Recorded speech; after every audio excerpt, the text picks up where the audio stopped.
All right. Welcome, everybody, to Real Fellas Talk Sports. It's Wednesday at 7 o'clock. I'm with all of the fellas this week. Boy, do we have a smorgasbord of games and activity, and we're gonna try to get to a lot of it. So we appreciate you joining us this week again. But before we go any further, we have a tradition. Let me introduce the fellas. I'll start. A longtime friend from the neighborhood. God, I've known Larry for 50 plus years. Mr. Larry Abels, how you doing? And how was your summer, my friend? I'm doing well. It's kind of hard to imagine us knowing each other for 50-something years when we're only 40-something. Must be doing a new math here. But everything's good. I hope all's well with you too. Oh, good. That's wonderful. All the way from Indianapolis, Indiana, of course, the sports capital of the world, Mr. David Burnett. And he has ties to DC too. David, how you doing? I'm doing great. I do have long ties to DC, children in DC, but me here in the sports capital. By the way, the Indianapolis Colts are back. And we'll talk about that. We will get to that, Mr. Burnett. I might have made a comment about that on our Facebook page, but hey, and another Washingtonian, and what a wonderful background, Mr. Gregory Finner. Mr. Finner, how you doing, sir? Man, I couldn't be better. The Commanders are so hot. I had to put the logo behind me. I know Tiger's weeping right now, but don't worry, Tiger. You'll get back after football season, but had to put the logo up, baby. Right. Boy, they got a big one tomorrow night against the Packers. Yes. On that game for sure. All right, so let's get into it then. Let's start out. I'm gonna go around the panel real quick. Let's start out first with give me two games that caught your attention. Just let's do a quick thing on that. So, Larry, I'll start with you. What two games kind of caught your attention over the weekend? Well, if I'll pick, I'll start with Monday night's game. That was certainly a barn burner there. Back and forth. And actually the first game, the Chargers in the not the first game, but the Chargers in the Chiefs. Yeah, I thought that was a pretty good game. Yeah. And there were more, but I'll just pick those two. Those two. Is there anything about either of those two games that jumped out at you that you went, wow? Well, the very competitive nature of those games, and both teams that I thought that were going to win lost. So that's the other thing that kind of hit me. Right. I thought I was patting myself on the back about the Vikings because I thought they did I like the fact that they got rid of their quarterback when they were 14-3 last year, and they put in a rookie JJ McCarthy. And so when the game was going, and then of course Caleb is from Washington, I was rooting for them. And so I thought I was feeling good, right, after three quarters. And then JJ went to work. So I might have been big time wrong about that guy. He showed me a lot of heart for a 22-year-old rookie that night. So you're good point. David, any two games jump out at you? Oh, absolutely. Baltimore and Buffalo. Baltimore freaking choked. Oh. And Josh Allen is Superman, period. He's the leader in the clubhouse with the MVP.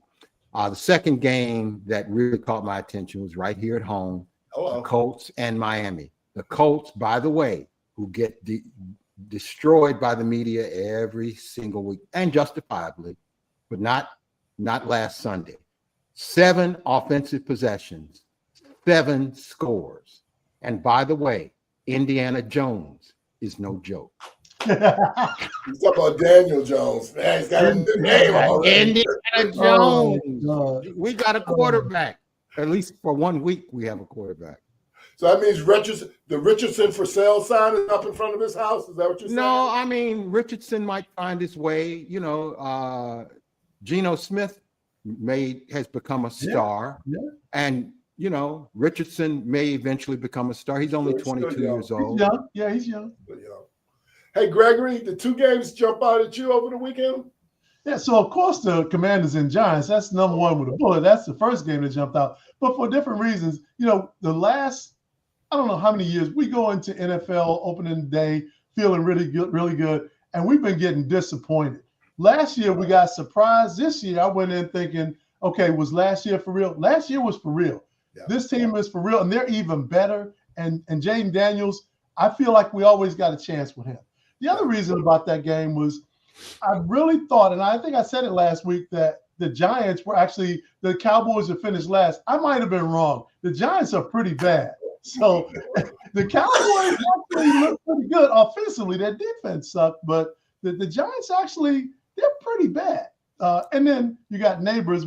I'll get to this, but Neighbors over there yelling and screaming on the sideline. I'm like, dude, come on. All right, so that was the first game. The second one, the Ravens, and I said this last week, you can't put them above anybody until they get past Buffalo. And what did they do? They folded like the cheapest lawn chair in Walmart. God almighty, did they fold. And they are too good for that. That's a good football. That's the first time that's happened. Hey, what's up, Andrew? Thanks for joining us, my friend. And don't you look dapper in that picture you're using there. How's it going, Andrew? What's up, Andrew? Those are good ones. Those are really, really good ones. So in the spirit of that whole thing, how about performances? Give me 2 performances over the weekend that jumped out at you, Larry. Well, Derrick Henry was one of them. King Henry. Yeah. Okay. And in a losing effort, I'm going to give it to Justin Fields. Yeah. He's played better than I don't even know if I've ever seen him play that well. Yeah. But he actually showed up. I mean, again, there's lots of plenty of great performances, but I have to mention Derrick Henry. I mean, one bad play. Other than that, he was a monster. You're right. And that was an entertaining game too, that the Jets Steeler game that you're referring to that Justin played. How about you, David? Any 2 performances jump out? Yes. And you'll like this one. Geno Smith, 362 yards. I've never seen him really look that comfortable. He looks good in a Raider uniform. Looks real good. You know, if Earl was with us, you know how Earl feels about Geno Smith. He's probably watching the show. Come on, you know it. And then Daniel Jones, Indiana Jones, had a great performance. Gotta find a new whipping boy. It wasn't spectacular, but we needed a steady quarterback, and we got one, at least for week 1. And that's the first time the Colts have won in week 1 since 2013. Wow. Yeah, he looked good. They played the Dolphins. We'll get to this later on in the show, but the Dolphin quarterback or coach, he might want to give his realtor a call because he might be moving soon. Greg, does the 2 performances jump out at you over the weekend? Yeah. So I mean, I had to lead with Derrick Henry.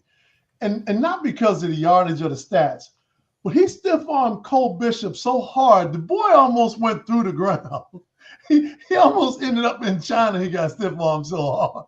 I mean, it was the most powerful stiff-arm I think I've seen, at least this year so far. Right? So Derrick Henry for sure.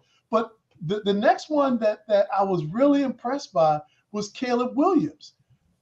I'm telling you, he's a better quarterback already with this new coach. He's already better. They didn't win. It was a losing effort, but his instincts, his getting rid of the ball, his checkdowns, everything looked better than last year. Last year, he looked like just an extension of USC. It's just, another season with USC. But this year, he's a different, he's an NFL quarterback today, and he's going to get better. So I was impressed by his performance. I will agree with you for 3 quarters. I didn't think he was so good in the 4th quarter, but you're right. For 3 quarters, he was very, very impressive. So, all right, well, good. Well, let's do this. There's 2 particular games I want to see if we can dive a little deeper in, and those 2 games are the Cowboys and the Eagle game.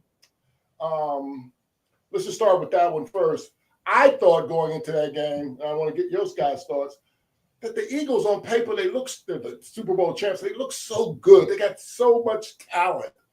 And I knew the Cowboys would be a little bit better because the quarterback was back, but I really didn't think the Cowboys were going to look very good. And they played in Philly, and they showed up. Larry, what did you think of that game?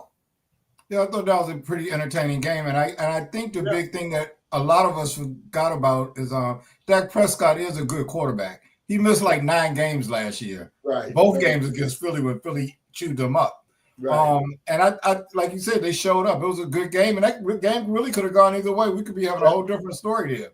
And I have a lot of respect for Philly at least coming in. What sticks in my mind with Philly is what they did to Washington and Kansas City the last 2 games. But they didn't look as dominant when playing Dallas. And part of it is they've lost a lot of players on their defense. Right. So I'm not sure how great they are, but I know they're still a good team, and Dallas was right there with them. Right. I agree with you. How about you, David? Anything about the Dallas Cowboy-Eagle game jump out at you? And you already mentioned one last week, David, when you mentioned why doesn't Hurts get the respect that I think he deserves? Jalen Hurts is proving to be just so steady, a great leader, and somebody that his teammates will follow. The Philadelphia Eagles are the best team in the NFL right now, easily. And I really like what they were able to do with the Cowboys. The Cowboys played respectably. Yeah. With everything that's on their plate, with the crazy old owner. And by the way, I shouldn't talk about old because all of us are old. Me and Larry are in our 40s. So. Yeah, y'all in your 40s. Yeah, right. In your dream. I forgot. Yeah, I forgot. But you know, it was a pretty good game, and Dak Prescott, as you guys are saying, played very well. Yeah. He's a very respectable professional quarterback. He's just on a team that's not going to win anything. Right. I agree with that, but they did show up. I think Philly showed it a vulnerability. Their corners, you could throw on those corners, I thought, for Philly, which I found surprising, but I don't know. That's my. But was that more of a byproduct of Dak Prescott being professional? I think you're right. Maybe it's part of that. Plus, their best defensive lineman wasn't there. He got thrown out of the game during the timeout, so that took some pressure off him a little bit. Right, rightfully so too. Hey, Greg, what did you think of that game? So anytime a player gets ejected before the first snap, it's like, what are we doing here? So he's $57,000 lighter this week than he was last week. It was worth it. It was. I mean, I don't see how anybody can argue with the with the penalty. It's appropriate, but I mean, and he's just such this guy, man. Jalen Carter is a beast. He's a player, and they missed him. They missed him big time, right? But I was surprised at how efficient Dallas's offense was. And look, Larry, maybe I do beat up on Dak too much because I want him to succeed in the big moments so much, and he doesn't. But that doesn't take away from the fact that he is a really good quarterback. I'm not ready to call him great yet. Especially during the regular season. During the regular season, yeah, he's hard to beat during the regular season. But the Eagles are just steady. They're efficient. They do what they have to do. They block, they run, they tackle. When Jalen needs to run, he's as good as most running backs in the NFL. So yeah, it was good to watch. But I still I'm with David. Yeah, the Eagles are the best team in the NFL right now. Period. Yeah, I agree. Hey, Robert, thanks for joining us, brother. What's up, Robert? Hey, Robert. Hey, Robert. Hope all is well. They even made that guy Jahan Dotson from Washington. We had him in Washington for a couple of years, and we couldn't make it work. And Hurts threw a beautiful strike to him in that game. So, Philly's strong. So, all right. How about the next game I want to chat about is the Jets and the Steelers, right? That was a good game. It was what? 34-32. The Steelers won that game, but and Larry mentioned this earlier, both Rodgers and Justin Fields played really well. How about you, Larry? What's your thoughts on that game?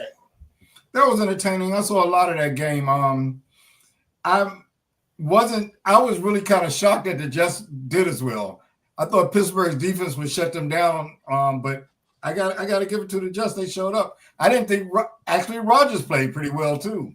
So maybe he has a little bit more in the tank, but very entertaining game.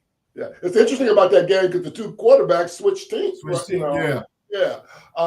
David, what did you think of that game? Because I know you're a huge Aaron Rodgers fan. Are you? Yeah, right.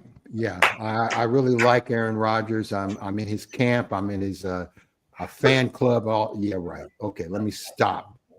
But Aaron Rodgers played very well. He did. They needed a steady quarterback, and that's an indictment of my man Russell Wilson, who is done. Done. Anyway, let me get back to. But Aaron Rodgers looked pretty good, and Justin Fields looked very comfortable and effective. Yeah. Now, I'm not saying that the Steelers should have kept him. I'm not saying that.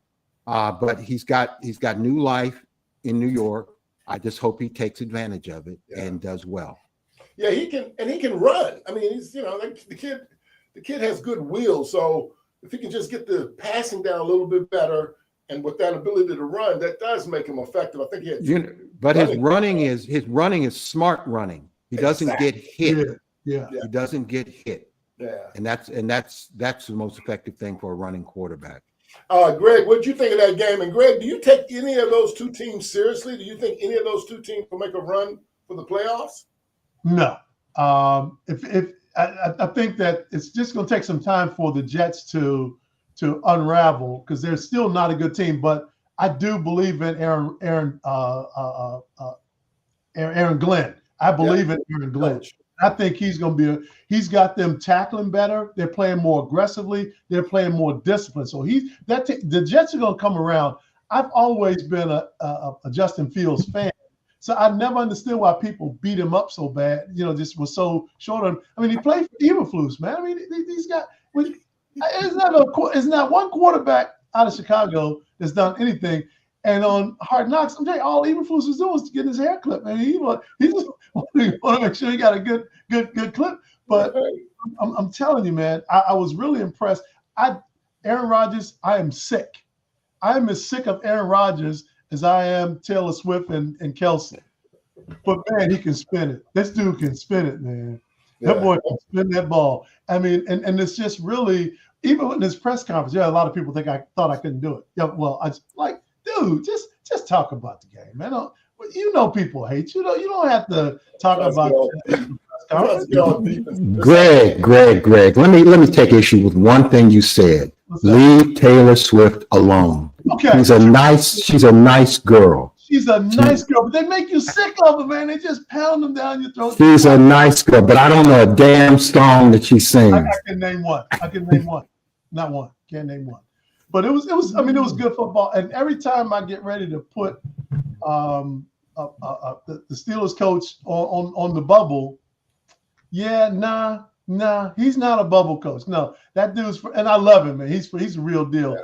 But I just thought he made some decisions that were tricky. But he's solid. He's good. He's got a track record in the whole thing. Yeah, he's solid. Well, I know it's a little early for us to do this, but let's do it anyway. Kind of give me, your top three teams after you saw this first weekend. We saw all the teams. I know it's only week one. And I'll start with you this time, David. Top three teams. Easy. This is an easy one for me this week, and this is early prediction. Philadelphia Eagles, number 1. Buffalo Bills, number 2. Green Bay Packers, number 3. That's week 1. Now, it may all be different 18 weeks from now. But right now, that's the top 3 teams. How about you, Larry? What are your top 3? No particular order, but I'll say Philadelphia, Buffalo, and one of those would be number 1. Third team I'm gonna throw in there the Chargers. Wow. Okay, I like it. They got a good coach too. Maybe they can get that good-looking quarterback dude. Kung Fu, what's up? There is the first sighting of Kung Fu this season. I know we're in the right place. What's up, Kung Fu? How about you, Gregory? Give me your top 3. Yeah, so we all seem to have the top 2. Those are consensus. So I got the Eagles, Bills. For my number 3, Commanders, baby. Absolutely. Absolutely. Okay. You'd have to turn if you didn't say that, you'd have to turn your card in. Turn it in. Yeah. Right. Commanders card revoked. Yeah, you're out. Well, things will get clear because the Commanders play the Packers tomorrow. Exactly. Yeah. So maybe that might change it. And The Chargers play the Raiders this weekend, Larry. We'll see what happens in that game. That's kind of a big game. Is that Monday night? That's Monday night, right? Monday night, yeah. Number 6. It's the Number Raiders 6. home opener. Number 6. Right, that's home. We got to get on the field first. Don't they have 2 Monday night games coming up this week? Yes. They Yeah. do. Okay, I don't like when they do that. Yeah, that game doesn't start till 10 o'clock. Right. That's the lesser game. Right. I like y'all. Everybody has the same top 2, and I agree with them. But I'm still putting Baltimore as my third. Mm. Hey, they lost by 1 point. That's a valid argument. That's a valid argument. One quick comment about that game. So even after all of the bad stuff, Baltimore gets the ball back. This is where Jaden Daniels and maybe even Hurts is different from Lamar. So if I'm Lamar, or make a basketball analogy, Michael Jordan, if I'm Lamar and I got to get a first down, if they get 1 first down, they're going to win that game. Just let everybody go long and run the ball and get yourself your first down. The ball game would have been over. There's no use to anyway. I just think sometimes he don't use his legs when he needs to use his legs. I think that was a play calling. I thought they ran it on first down. On second down, when they tried that jet sweep, that's the play that killed him to me. Because I would have done one of those, stick it in Derrick Henry's gut, read, either give it to him or Lamar can run it. One of those 2 can run it. Well, let me just say this about Derrick Henry, and I like him. He led the league last week in rushing, 163 yards or something like that. Give it to Derrick Henry, and he fumbled. I mean, we cannot overlook that. He fumbled. No doubt about it, but I still would have given him the ball again down the stretch. I think you're right about that. And at some point, John Harbaugh has to take some blame too. I mean, he's a hell of a coach. He's got a Super Bowl win, but something seems to happen every single damn time to the Ravens. They're probably the most talented team in the NFL. Let me tell you about one thing that I observed in that game. They were crushing them defensively in the first half. The last play from scrimmage, they didn't rush a single person, and they allowed them to complete that short pass that got out of bounds when they kicked that field goal. That was really the difference in the game. Right. All they had to do was put pressure on them. They could not block them early on. It's just So it wasn't that they lost by 2 points. It's how they lost. They were up by 15 points in the fourth quarter, and they missed the extra point earlier. That hurt them. It's little things like that, man, that I'm telling you. Oh, they kept being 1 play away from winning the game, and they couldn't make the play on offense or no defense. But again, if you're Lamar, you're getting the ball, you need 3 downs, just take off. That's a good point. That's a good point. Anyway. My favorite play with doing was stick it in Henry's gut, read. If Henry's got a hold, give it to him. If not, break around. Right. One of those 2 should have got another carry. Well, this is a good lead into the final one in this area. Give me your top 3 players now that we've had the first week, and we've probably touched on a couple of them right there. But who are your top 3 players given what you saw this weekend? Larry? Oh, I got Josh Allen. I got Derrick Henry. And I got Travis, I don't know how to pronounce his name, Etienne, the running back for Etienne. Yeah, he had a great game. He got about 143 yards. He did have a good game running. Right. So I'm voting MVP just offensive players this week. Right. I have done enough research on defense, so sorry about that. Those are good ones. How about you, David? Your 3 top performers or 3? Well, top performers, and you couched it as MVP. So I'm gonna put it as MVP, and we know what MVP is. It's a quarterback award. So I'm gonna give you 3 quarterbacks who are the best quarterbacks in the NFL right now. Yeah. There's only one number 1, Josh Allen, Superman, best player in football, and in this case, he is the best player in football, irrespective of being a quarterback. Jalen Hurts and Jaden Daniels. Those are my top 3. Wow. And of course, Jaden Daniels is special. Yes. He's special. Jalen Hurts, special. Josh Allen, stupendous. So special versus stupendous. I take stupendous every time. No, those aren't bad choices. I ain't gonna lie. Gregory? Man, this is starting there's a pattern developing here. But Josh Allen. He's got to have the strongest arm in NFL. The touchdown he threw in the first half, I really thought the ball was going to take that kid out of the end zone. I mean, it was such a frozen rope. It was unbelievable. But he's not only does he have the stats, but he can make the plays. Derrick Henry, I mean, his performance speaks for itself. Oh man. Well. Mark Downs. Oh my God, not Mark Downs, not Marky Downs. Thanks for joining us, Mark. Good to see you, Mark. He's And another my guy last one is that's like Jaden Chuck. My last one is Jaden Daniels. Because he makes a play. When they need a play, he makes a play, whether it's a throw, a run, he makes a play. So he's my third top player. Jaden and Josh, and I guess Lamar too. Here's the thing with Jaden, really. Jaden just makes it look so easy. He does. He smiles. He got the smile on his face. He doesn't really get hit. He gets out of bounds. He knows how to avoid. He has multiple gears. He's so smooth. You know, guys, I didn't think he played that well Sunday. And yet he did. And yet, that's what I'm saying. He makes it look so easy, and yet he still does. I was disappointed in the Commanders. They couldn't put New York away. And thankfully that defense kept them out of that end zone, because we could be having a whole different discussion. That had happened. And I want them to play better next week. Yeah, I think they should be able to beat the Packers. But if they play their bus, I think they should be able to beat them. They dropped some passes. You know, my man Daryl Pullins, my brother from another mother, 60-some years long friendship. Good to see you, Daryl. He looks like a new face too, David. No, he watches every week. Does he? Every week. Came over and said something? He said stuff before. Asked. Okay. Well, thanks, Daryl. We appreciate that. Yeah, those are good choices. What can you say? The season is underway, and what a great weekend. And, I actually went up to that Boston Raiders game up in New England. We had this beautiful weather here for about a month. It rained from the minute we got to the airport all weekend. It was terrible. But the Raiders, Raiders won. They did win. Yep. And all right, let's talk about coaches. Even though it's the first weekend, let's talk about coaches on the hot seat. And there are some, in my opinion, some coaches on the hot seat. So, Larry, who do you think? Give me a couple coaches that you think, or at least one or two that are on the hot seat.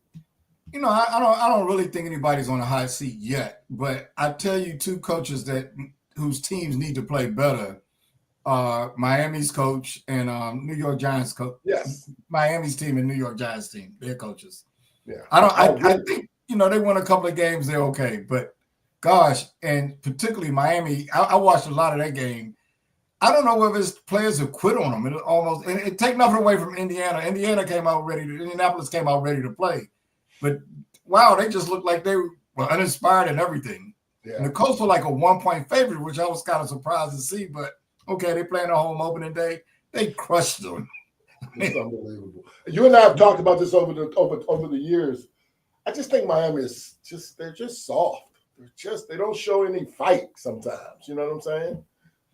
Miami, I mean, I've heard you say that. The way I look at them, they win games a lot of times. So when they win games, I'm okay with them. But they didn't look like they could win a game this year, Sunday. They look like they might go over the season. We might keep an eye on that team right now. How about you, David? Give me two coaches you think might be on the. This is an easy one for me. I'm naming names. Mike McDaniel is a clown, an absolute clown.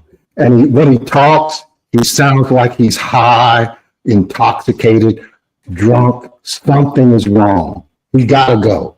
Now, next coach, got to go. Brian Daboll, Giants. He's not a clown, but he's got to go. Got to go. Terrible. Maybe Jackson Dart can save him, because I think we will see. No, there's no saving him. He got to go. Jackson Dart needs a better coach. Right. I don't disagree with neither of those two choices. Obviously, you two. How about you, Greg? What is your thoughts on the hot seat? Pretty soon folks are going to start saying, did this guy have one original thought in his head? Listen, Mike McDaniel might as well tell his wife right now, I can take the kids trick-or-treating this year. I can do it. I'll be around. I'm telling you, this guy is going to be done. He is done. He's lost the locker room. They don't, the market, one of the markets is when a play happens, if they get blocked, they get up and chase the play. Those guys roll over and wait for the whistle to blow. I mean, he has lost that team. He's lost the locker room. And he is like, I watched the year they won Hard Knocks. He's like this creative genius, right? He probably should be working for Apple or Microsoft. He's from that Shanahan tree, right? But he doesn't. He doesn't have that McVay, Shanahan. It's that other piece that they have that he doesn't have. He might be creative and he might be a football, criminal mastermind, but that's it. Now, Daboll is unfortunately going to be the victim of his brilliant GM, Mr. Shine. He's going to be a victim. He is absolutely going to be a victim of Shine. And look, I could almost see him talk to neighbors when neighbors was losing his mind on the sideline. Like, come on, man, I need this job. My kids like the school with their end. Come on, neighbors, just play for me, baby. Play for me. So I think, they're on the bubble. Both those guys on the bubble. McDaniel's more so than Daboll. We're all inconsistent. Consistent with that. I agree. But I'll give a dark horse. Keep an eye on that Cincinnati Bengals coach. I don't know. Cincinnati's cheap butt spent a lot of money now, and that performance wasn't really a good one against the Browns. And if he gets fired, he should send every offensive lineman a turd in a gift box because they're the ones that got him fired for getting the quarterback beat like a pinata. Now, let me add this before we move on. Okay. The actual worst coach in the NFL, we don't even give a damn about. He gets no play at all. Dave Canales of Carolina Panthers. Terrible. Carolina is horrifically bad. Everybody who takes that job fails. Canales is terrible. Carolina bad, but we don't care. I know, like the basketball team. We don't care. I think why we don't care, Dave, is because the organization is so horrible. Yes. They outshine the horrible nature of the coach. The organization is so bad, they actually make the coach look half decent. That's a good point. That's a terrible That is an excellent point. That's an excellent point. It's so funny. I forgot they were even one of the teams in the national football. Like I didn't even cross my mind. I was like, I forgot they were in the national. It sounds like we were talking about Washington a couple of years ago. Exactly. If they had homecoming in the NFL, everybody would book the Panthers for homecoming. Larry introduced a topic a year ago called relegation. If we had relegation, I think they would even. I think Ohio State would get bumped up in the national, but they'd be gone. So I don't know. They are bad. All right. So let's do this. Something we don't do a lot, but let's do this. Let's do forward thinking. There's 2 games coming up. I want to get your thoughts. Thursday, we touched on it. Thursday night. Tomorrow. Washington Commanders go to Green Bay. I think that's a big game for both those teams. And I think that Greg touched on it. I think they beefed up that defensive line of Washington. Those guys looked nasty and big and fast. Larry, what do you think of that game? Who wins that game? I think both teams playing their best. Washington wins that game. I was still a little not that thrilled with Washington Sunday, though. I thought they should have put the Giants away easier. That game was too close for comfort. I hope they target McLaurin a little more. They didn't throw the ball to him enough. I think he's the type of guy that can win a one-on-one battle, so he doesn't have to be wide open. But I look for them to open it up a little bit more. I don't know who's going to play running back, but I'm okay there with the committee. I like the guy with the 3 names. What's the guy with the 3? Yeah, Bill. Yeah, exactly. I like him though. I like him. I do too. I don't know if he's an every down back, but I like the committee. I do too. David, who went? And I know how you feel about Jordan Love. How do you? What's your take on that game on Thursday? It's going to be really great. A great game to watch. And since we always talk about quarterbacks, Jordan Love and Jaden Daniels, what a great contest between those two guys. And young and have a great future ahead of them if barring injury. Right. Great game. I think Green Bay's a better team. As much as I like this new version of the Commanders / Redskins, it's in Green Bay. Short week. Lambeau Field, heck of a place to play. Great crowd, great atmosphere. I think if Jordan Love doesn't make any major mistakes, they beat Washington by 7. Ooh, okay. Well, we're going to keep an eye on it. I do agree with the fact that it's a short week and that works a little bit against Washington, but we'll see. Because they have to travel versus Greg, what do you think of that game? Commander's going to beat them like a 4-year-old in Walmart. Come on, man. Look, let me tell you. That's a homer call. The defensive line is going to put pressure on Jordan, and trust me, Jordan Love will throw the craziest balls when you get pressure on him. He's a gifted quarterback, but he will get out of control. I think Deebo Samuels has made this a different offense, man. This guy Samuels can do everything. This guy can do everything. I'm just praying for him to stay healthy because he's such a weapon. I think that and Green Bay, I would be more worried if we were going there in January. When it's cold. Right now, I'm feeling pretty good about our chances in Green Bay, but January, I'm not feeling the same way. I do think that we got a better all-around team. I think that our defense has pressure. Our defensive backs are getting better. Sandestin I love how he's playing better. I think he's got a bright future too. But the other guys finally he's not injured anymore. He's not beat up. I forgot his name. Malcolm something. Lattimore. He's finally healthy, so he looks pretty good. So no, I'm telling you, 4-year-old in Walmart, baby. Spank. Hello. Hey. I was going to ask David something. What was I getting ready? Oh, were you going to say something, David? No, I'm good. There was something I was getting ready to ask. I've got a lot to say, though. I mean, yeah. All right. Let's talk about the second game. And the second game is Kansas City and Philly. How about that for a game on this weekend as well? Larry, who wins that game? I think Philadelphia's going to win that game. And I think Kansas City's going to really be faced with some adversity. Last year they won a lot of games. They probably won like 15 games, but about 12 of them they won by less than a touchdown. By the skin of their ass, yeah. But I still can't get out of my 15-2, and they barely won a lot of those games. You're 100% right. But I can't get out of my mind. One of those games that they didn't barely win was against Philadelphia, and I can't get out of my mind. They took an ass with it. They got pummeled. Again, what Philly did to Washington and Super Bowl. So I'm a little scared of Philly. Right. David, who wins that game?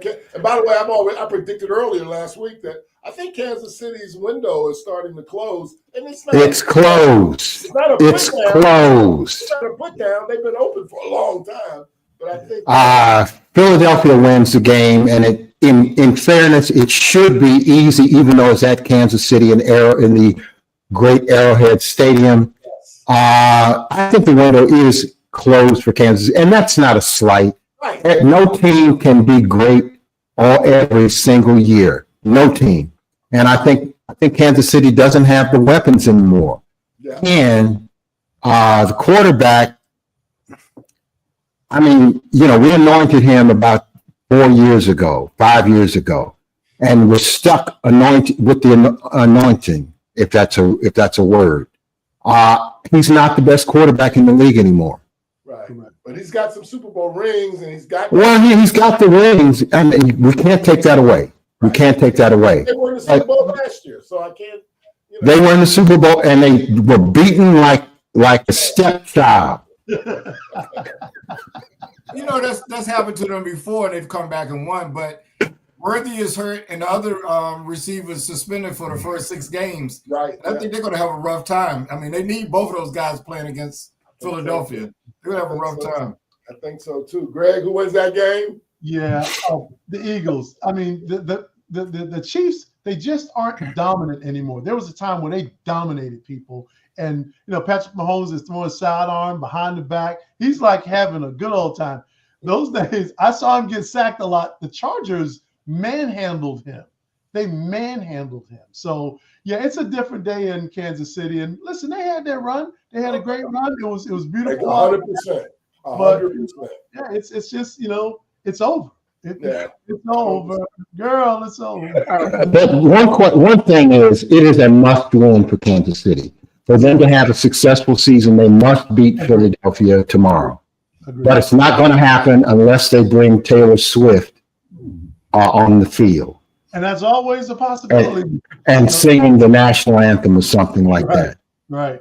But they just, I tell you, I look at how they dominated people. And you're right, Larry. They won a lot of close games last year. But that's the difference between championships and not winning championships, is winning those close games. And there are a lot of teams that lost a lot of close games. Right. And, you know, Washington won 6 games last year, too, in the last 10 seconds. Yeah. 6 games in the last 10 seconds. My favorite was with the Hail Mary. That was my favorite. Yeah, that was my favorite Chicago. We're fortunate. So I forgot to have plugged in my computer and starting to run out of gas. Sorry about that. All right. Anything else about pro football? What a great first week. Can't wait till the rest of the season. Is there anything else you guys want to mention before we move on to college football? Let me take a look. I got a couple of things. Go. J.J. McCarthy passed the eye test. Yeah. Russell Wilson is done. Yeah. Michael Penix played pretty well. Yeah, they lost. And Detroit has crashed back to earth. I think you're right. They lost both their coordinators. That part. So I had a couple. Oh, and Cam Ward. Oh, dear Lord. He looked horrifically bad. And nobody's talking about he's in the best city you can be in to be protected, Nashville. Nobody gives a damn about it. I think and he was the number 1 pick. He's playing with a very poor team, though. Well, yeah, and that's good. It's good that he's in Nashville. They didn't block for him worth a damn. Right. They would be relegated along with Charlotte. Well, that's another number 1 pick. We might have to take a look. I don't know. I just think it's hard. I think it's hard to be a quarterback and you throw him into the starting quarterback of your team just because he's the number 1 pick and you pay him a lot of money. It's just a tough position. It's a tough position for you. Maybe they need to do what Kansas City did with Patrick Mahomes. Sit him on the bench, let him learn. Who else sat on the bench for a year? The Packers have a history of doing that. Jordan Love. That's what the Packers there you go. There's a big difference between him and the guy in Minnesota. I wasn't that impressed with him. I mean, he did okay, but he's got a lot more to work with up there. Yeah. Well, yeah, but he held up. And he's got a brilliant coach, too. He's got a really I agree with you, David, but it was the fourth quarter. When he threw that pick 6, it looked like the game was over, and then he But he didn't collapse. He showed me. He did. He fought back. And I appreciate that. I appreciate that. So, all right. Well, that concludes our conversation about the National Football League. Let's talk about college football a little bit briefly. I think the big game of the past weekend, there were a lot of, one-sided, lopsided games. But the one game that I found interesting was the Oklahoma-Michigan game, partly because they pay that freshman quarterback in Michigan $10 million a year, Underwood.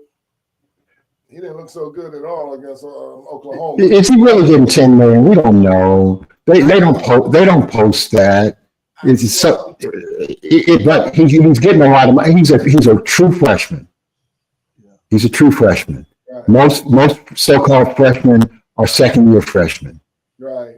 He's a true freshman. Yeah, he flipped from LSU. They say he flipped, David, because Larry Ellison from the Oracle company, the Oracle, gave him the $10 million. So I don't know. I don't know if it's true or not, but that's what they say. Anyway, any thoughts of that game, Larry? Anything about that game that caught your attention? I didn't really see that game. I saw some of the highlights. I for some reason I thought thought Michigan was going to win going in. I don't know why. Just maybe based on reputation, but I was surprised to see the outcome. Yeah, I agree with you. How about you, David? Any thoughts on that one? Not really. I mean, Michigan's kind of in a little turmoil. The head coach is out for a couple of games. Things are a little bit turmoil, but Michigan is Michigan. You know they have the players. At some point, they'll be decent. They're not going to be in the national championship hunt this year. Right. Next year, maybe. Right. And the $10 million superstar quarterback will have a year under his belt. Yeah, agreed. How about you, Greg? Any thoughts on that game? Yeah. So Oklahoma's coach was on game day, and he was really reserved. But the way he talked, I've seen people talk like him really quietly and reserved and come out that day, and just throttle whoever they're playing. Right. I love how he was really flying below the radar on game day. Real cool guy. Right. But I also thought that, I'm really lenient with college quarterbacks and players because they're kids. I mean, these are little kids. I don't care how much money they make. They're still kids. Sure. And I felt bad for him because he looked really long. I mean, he looked like he was 6 feet tall and 10 feet of water. He really did. Yeah. So I'm just hoping that and college students, they lose confidence and they can sink into depression in a bad place really easily. And I hope that doesn't happen to them because in college, in sports, I don't care if you play in college or pro, you have a bad day. If you're on social media, which most of these young people are, you get pounded. I mean, they beat you like, they just beat the stuffing out of you. And so I hope he's not looking at that, getting discouraged. So you can see the talent, but it was like, here's what he looked like to me. The first game that Willie Beeman played in Sunday. Right. It's like the game was just moving so fast that he couldn't keep up with the game. He's talented, but he's better off eating sunflower seeds, reading the newspaper on the bench for right now. Yeah, he will get better, but right now, I don't know if he's ready for this major college football just yet. I don't know if you guys have explored this situation. There's a team, I think it's called the University of South Florida, USF. So they knocked off Boise this past weekend. It's one of these situations where Florida paid them to play them or something, and then they went to Florida, which was ranked 13th in the nation, and they beat them. So it's one of those bring me my money situations, right? So this, and then University of South Florida plays Miami this weekend, which is ranked number 5. So they had 2 weeks in a row where they beat Boise, Florida, they play Miami. You guys know anything about that? Let me just say this about University of South Florida. Yep. 55,000 students. It's not a small school. Oh. Yep. It's a real school. I know they play in the AAC, American Athletic Conference, but they're a good team. And they should beat Miami. And Miami's not Miami of the 80s and 90s. They're not. They're beatable, and I think the best team in the state of Florida is South Florida right now. Well, that's what they're going to find out on Saturday. I think you'll be impressed with Miami this year, though, David. They're better than they have been in the past. Well, they were pretty good last year. The quarterback from Georgia that's on that team now, directing that team, and they've always had the athletes. Well, I'm betting on South Florida. When it reminds me, it could be like when at NIU. Remember when NIU went to Notre Dame? And I was going to bring that up. I was going to bring that up. Well, I think South Florida is a little bit ahead of NIU, Northern Illinois. Yeah. They're a little bit better. Any team from the MAC, and I'm a MAC alum. Right. The MAC is Big Ten light. But you know what happens? Sometimes some of those teams are pretty good, and if you catch them occasionally, for a long time, just like same if they are Division I team. Sometimes an underdog team can have a good day, and they might have more players on a given, almost like the NFL, a given Sunday or Saturday. James Madison, before Cignetti went to Indiana, James Madison had a couple of years there. They was knocking off Virginia Tech, Virginia, and so forth. And they were performing. And I remember one time when Appalachian State went to Michigan and beat them. So beat them soundly. Yes. It can happen. It can happen. Greg, you have any thoughts about that game? Yeah. So University of South Florida and Florida Atlantic, they sneak up on teams. not only in football, but in basketball too, they have some tremendous athletes. If you got 55,000 students on any campus, you're going to be good at something. I don't know what it's going to be, but you're going to be good at something. Especially in the state of Florida. Exactly. Just the home of, Florida and Texas. If you take Florida and Texas off the map, U.S. has got no athletes. We become instantly bad. They come out the womb playing football. California has a few of them. California got a few, but Florida and Texas, give me Florida and Texas any day. I'll take them any day. So I do think that Miami will beat them, though, because Miami, one thing I saw when they played Notre Dame, man, they are physical. They're back to the old Miami Hurricane days of like knocking folks out of bounds into the retention wall. I mean, they're like really physical these days. So I'll go with Florida still. I mean, Miami. I'm still going to go with Miami. We'll talk about that game next week. And finally, how about Alabama? First of all, they lost, but how about this Wisconsin-Alabama game? All of a sudden, that sounds like a pretty interesting game since Alabama better hurry up and get some wins. They play, I know they played a Rudy Poop team last weekend and won, but so 1-1 Alabama plays Wisconsin. Who wins that game, David? Alabama is a must-win situation. I think Alabama wins that game. Wisconsin disappoints from time to time, but Wisconsin's good. Big Ten SEC matchup of the second-tier teams of the SEC and the Big Ten. Larry, who wins that game? Alabama, Wisconsin. I really have no idea, but I'm going to pick Wisconsin. Right. And you're one of the fellas. You always got to have. You're the expert, Larry. We depend on people. College. They make their bets based on what you say. So that's why they need to leave that alone. That's why I preface it that way. Right. Greg, who wins that game? All right. So last week I was watching Sports Center, and a white-haired old lady in Alabama said, "If I won the $1.7 billion Powerball, the first thing I would do was take $70 million and pay Kalen DeBoer's contract out and run him out of town."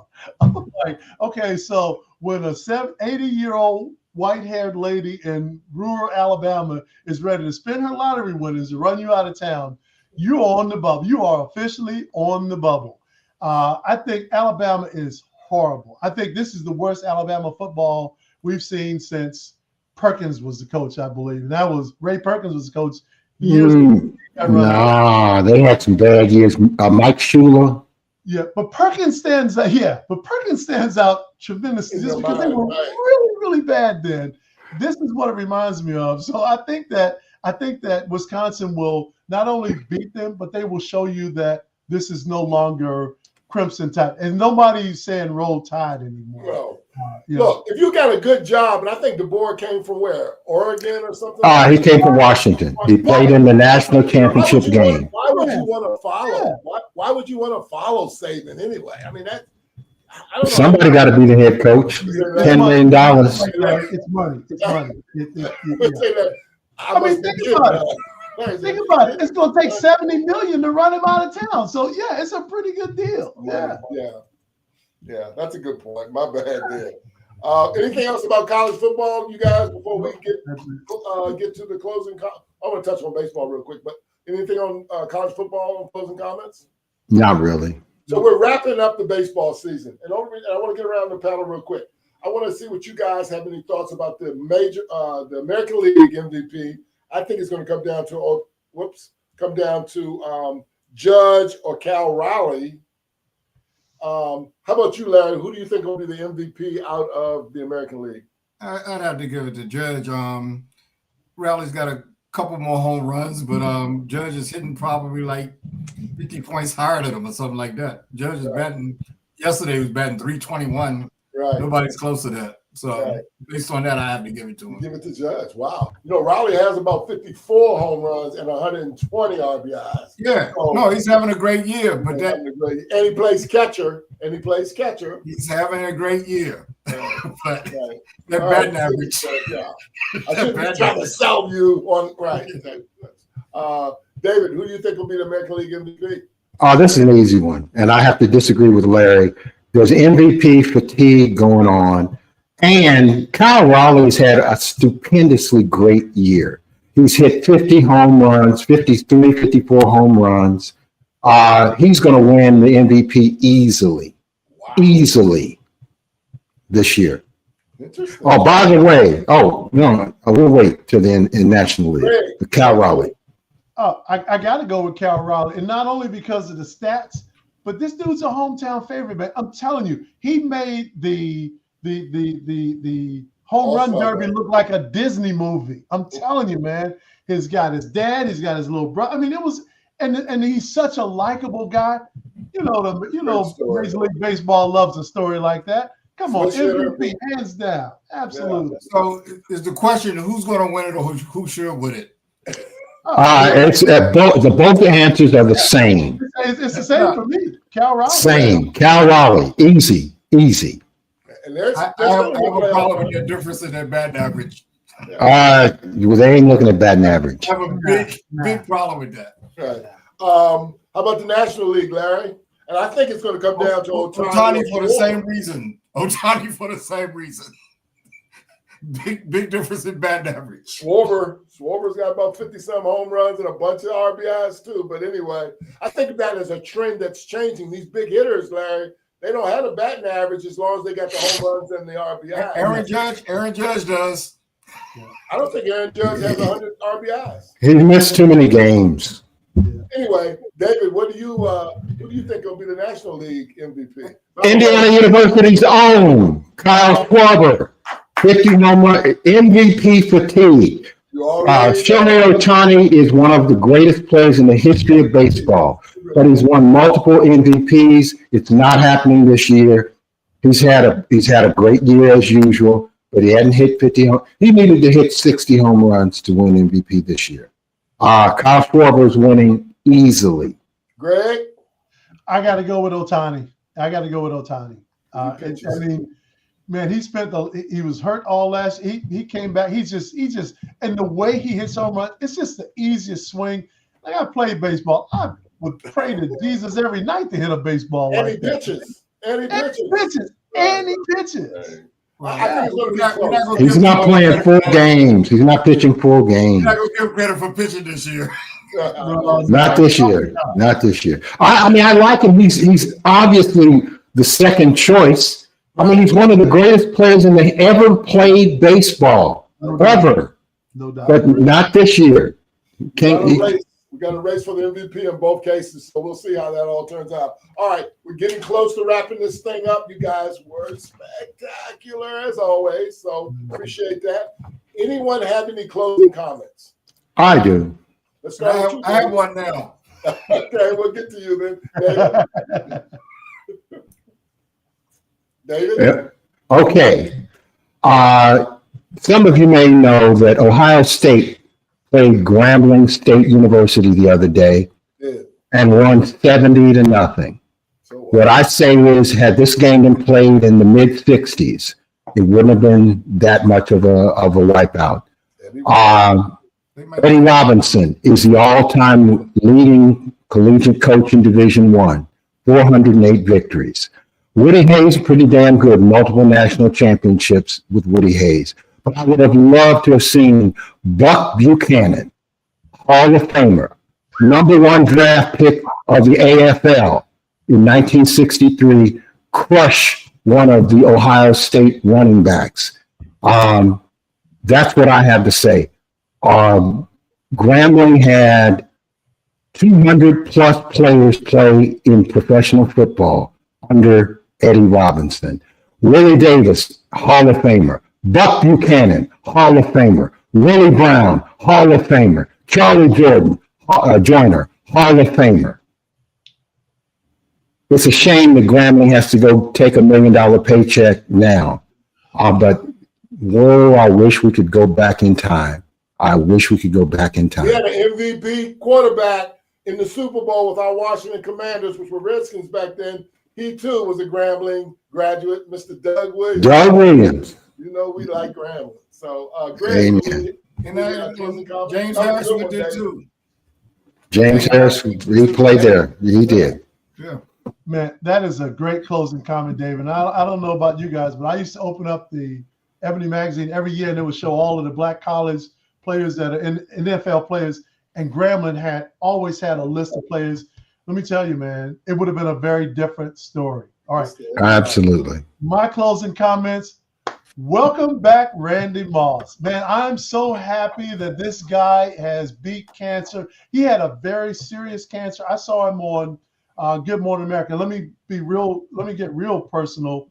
I'm a 2-time cancer survivor, both prostate cancer and skin cancer. My brother is battling leukemia right now, and I have another brother that survived salivary gland cancer. So I can tell you that for him to be on Good Morning America, pouring out his soul, talking about his fight, and back on the show on SportsCenter, it brought tears in my eyes, man. I'm so happy for him. He is such a good and decent person. He's an incredible pro football player and just a good human being. God bless you, Randy Moss, and welcome back. Amen. Amen. Another good one, Gregory. He should have gone last. He should have gone. Larry? Mine, sticking with baseball. Yeah. What is happening with hitters in the National League? There's only one batter hitting over 300. Trey Turner, who should be here. Right. Along with the leading home run hitter, who should be here. And the number 7 home run hitter, Soto, who all could be here. But I don't know. I think it's too much emphasis on the long ball. And I'm a baseball purist. I think I like the long ball, but I like people that can hit for average. And Chuck, Judge does have over 100 RBIs. Okay. Yeah. But something wrong. Either the pitching in the National League is so great, or I think the batters need to change their focus a little bit. There's nothing wrong with the hit and run. People getting doubles and scoring. Baseball is always struggling for activity. I think the lower batting averages, even though everybody likes home runs, I think the lack of hits still will come back to bite them. Well, hey, you need a wicket. Hit the wicket. That's what you need. Had a little saying, Larry. The chicks like the long ball, so I mean, you know what I'm saying? Yeah, let's see if they keep buying tickets. Right. Well, listen, I had a closing comment, but I have overstayed my welcome. So I'll do my closing comment next week. And I can't thank you guys. You guys were absolutely fantastic. As you do every week, you bring it. Thanks, folks, for tuning in. We'll see you next week. Enjoy the game. Go Commanders tomorrow night.